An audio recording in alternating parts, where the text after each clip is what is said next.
घना कोहरा छाए रहने की पूरी संभावना है। इसके साथ साथ कोल्ड वेव की भी संभावना जताई गई है। कुल मिलाकर सर्दी का सितम आगे भी जारी रहने वाला है। मौसम विभाग के मुताबिक 21 जिलों में घना कोहरा छाया रहेगा, कोल्ड वेव चलेगी और वेस्टर्न डिस्टर्बेंस की भी आगे आने वाले वक्त में संभावना बनी रह सकती है। विजिबिलिटी बेहद कम है कोहरे की वजह से, ऐसे में वाहन चालकों को खासी परेशानी हो रही है। सर्दी से बचने के लिए लोग जगह जगह अलाव का सहारा ले रहे हैं, पूरी तरह से अपने आप को ढककर घर से बाहर निकल रहे हैं। पूरा का पूरा शहर आप देखिए किस तरीके से कोहरे के आगोश में समाया हुआ, धुंध के आगोश में समाया हुआ। पारा लगातार लुढ़क रहा है। प्रदेश में पिछले 4 दिन पहले पड़ी कड़ाके की ठंड अब कमजोर पड़ती नजर आ रही है। राजस्थान के मौसम विभाग की माने तो आने वाले दिनों में 2 से 3 डिग्री तापमान में बढ़ोतरी देखने को मिलेगी। यानी कि मतलब है, साफ है कि शीतलहर का असर जो है वो कम होने वाला है। और यही जो हाल है वो राजधानी जयपुर का है कि आप देख सकते हैं कि धूप यहाँ पर खिलने लगी है। यानी 4 दिन पहले की बात करें तो लगातार कोहरा सुबह 10 बजे तक बना हुआ था, सूरज ना आसमान से निकल नहीं रहा था, बादलों की ओर से निकल नहीं रहा था। लेकिन आज मौसम पूरी तरीके से साफ नजर आ रहा है और वापस से शहरवासियों ने न्यू ईयर के बाद में धूप खिलने के बाद कुछ राहत महसूस की है।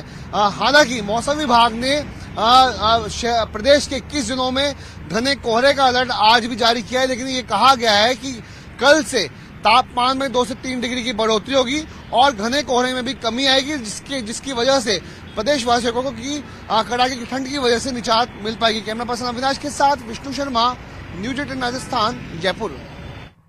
भाई झुंझुनू जिले में भी सर्दी का सितम जारी है। झुंझुनू में आज कोहरा छाया रहा। कोहरे की वजह से जनजीवन प्रभावित हो रहा है। लगातार चल रही सर्द हवाओं से सर्दी का असर बढ़ गया है। सर्दी से बचने के लिए लोग अलाव का सहारा ले रहे हैं। मौसम विभाग ने झुंझुनू के लिए येलो अलर्ट जारी करते हुए कोहरे और कोल्ड वेव यानी शीतलहर की चेतावनी जारी की है। लगातार चल रही शीतलहर की वजह से किसान चिंतित भी हैं। किसानों का कहना है और मानना है कि शीतलहर से रबी की फसलों को नुकसान हो सकता है।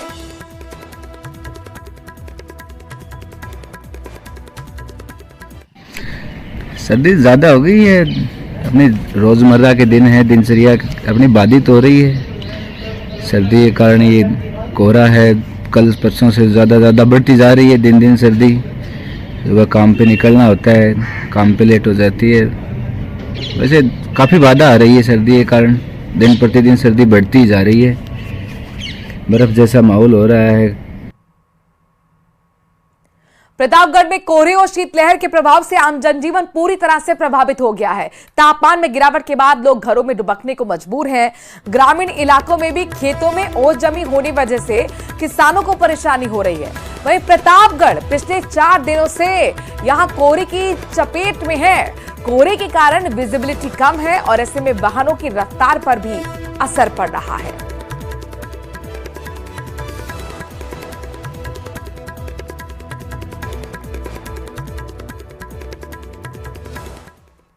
राजस्थान के सीमावर्ती जिला श्रीगंगानगर आज लगातार 5वें दिन घने कोहरे की चादर में लिपटा हुआ है। मौसम विभाग ने भी श्रीगंगानगर में आज को जे और घने कोहरे का येलो अलर्ट जारी किया है।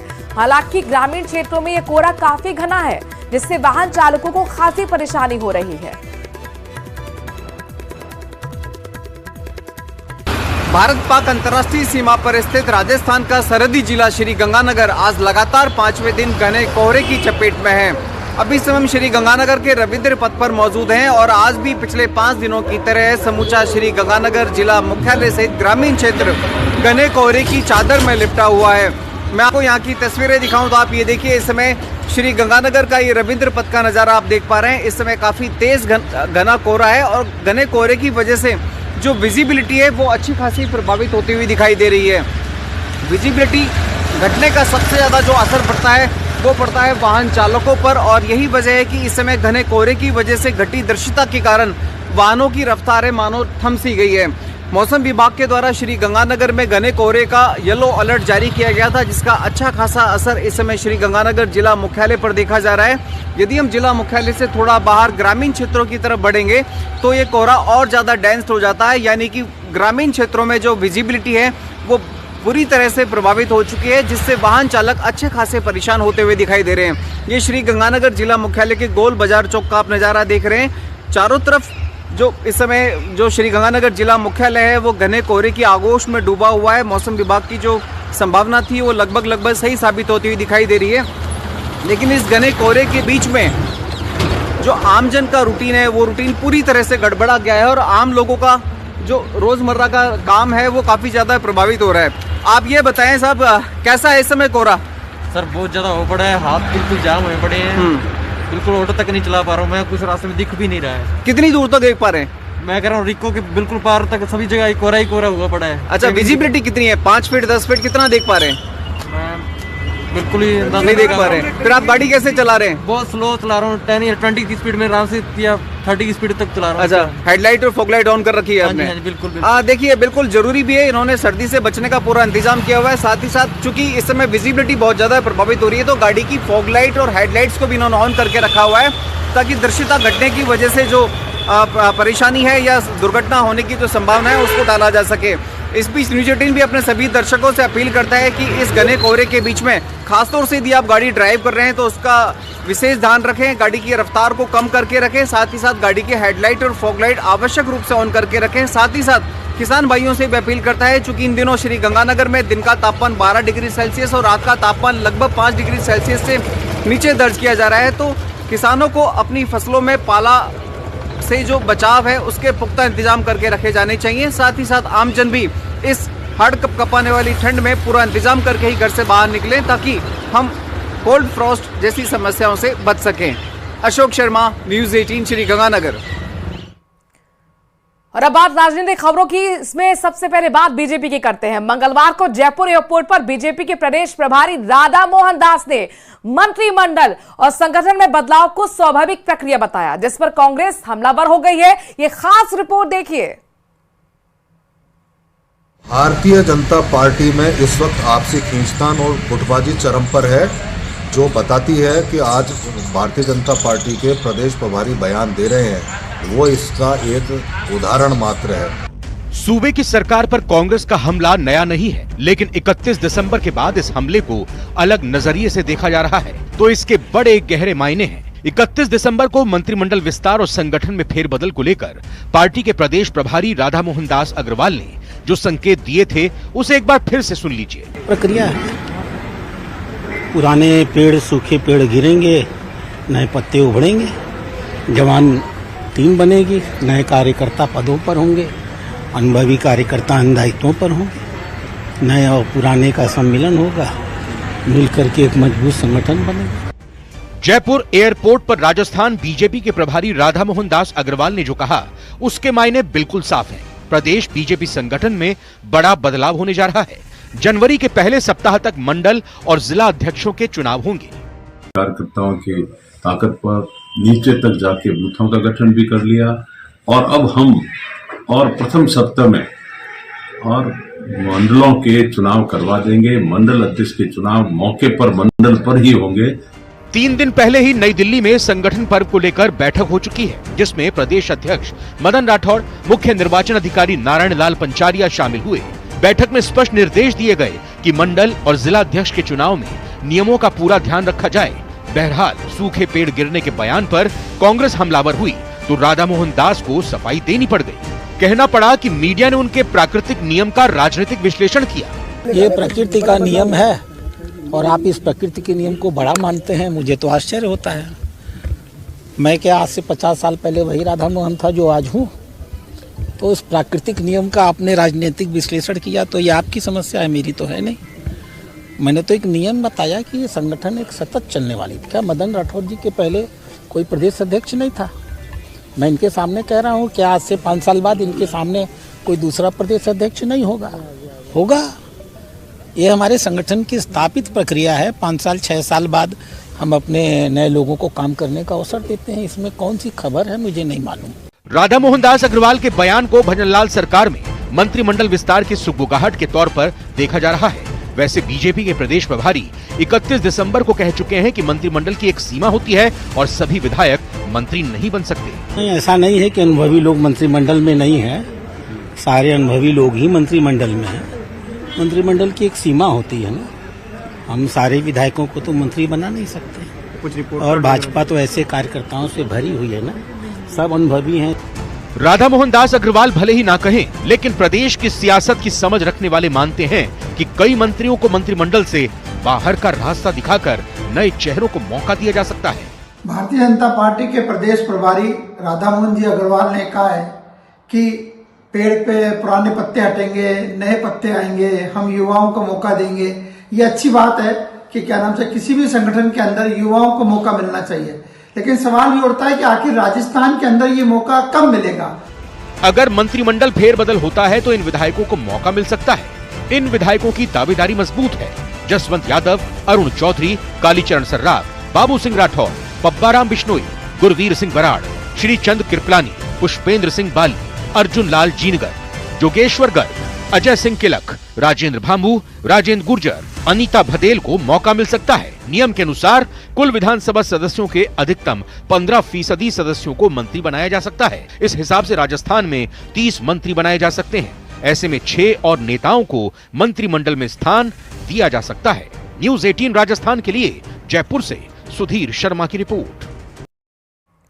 सरकार ने गहलोत राज्य में गठित 9 जिले और 3 संभाग को खत्म कर दिया है, जिस पर अब कांग्रेस सड़क से सदन तक आंदोलन की बात कह रही है। तो वहीं बीजेपी विधायक ने महुआ को जिला बनाने की मांग कर दी है और कहा है कि जब तक महुआ जिला नहीं बन जाता तब तक वो साफा नहीं पहनेंगे। रिपोर्ट देखिए।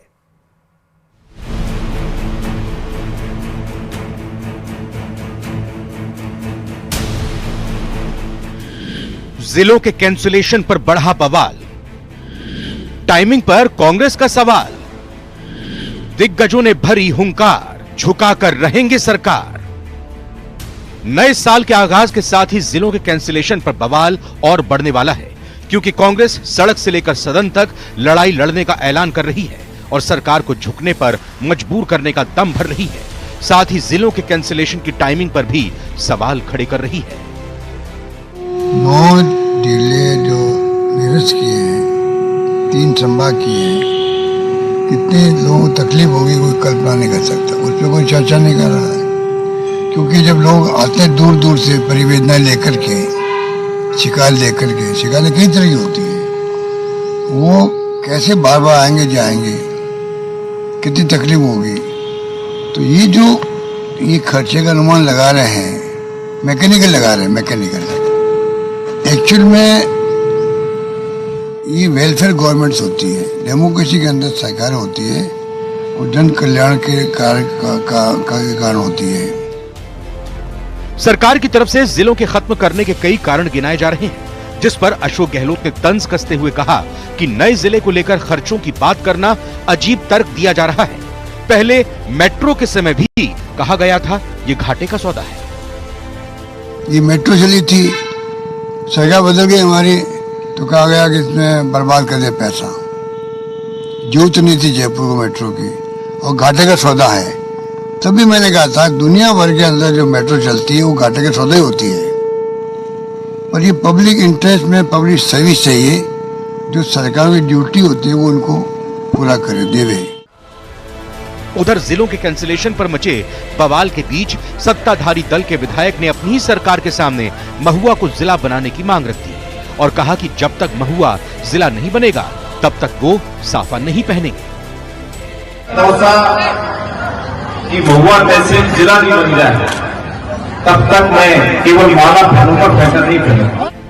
फिलहाल जहां एक ओर कांग्रेस जिलों को रद्द करने के फैसले के खिलाफ बड़े आंदोलन की बात कह रही है, तो वहीं जिन जिलों को खत्म किया गया है वहां धरना प्रदर्शन देखने को मिल रहे हैं, तो कई जिलों में मिली जुली प्रतिक्रियाएं भी सामने आ रही हैं। अब ऐसे में आने वाले दिनों में जिलों पर बवाल और बढ़ने के आसार हैं। Bureau report, news 18 Rajasthan.